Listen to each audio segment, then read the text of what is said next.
Locate low Zen on the back of your right hand just before you get to the knuckles between the index finger and your middle finger, right about here. Now press in till you find a tender spot. It could be just a little bit higher or a little lower or off to one side. Stimulate the point by rubbing the area quickly 5 times.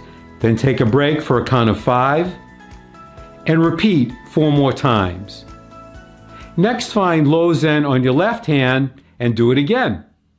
During or shortly after stimulating low Zen, you might notice a sensation of heat or energy in your hand, arm, chest, or neck. This is normal and temporary.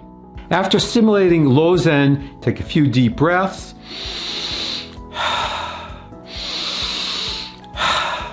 Open and close your hands, stretch your arms,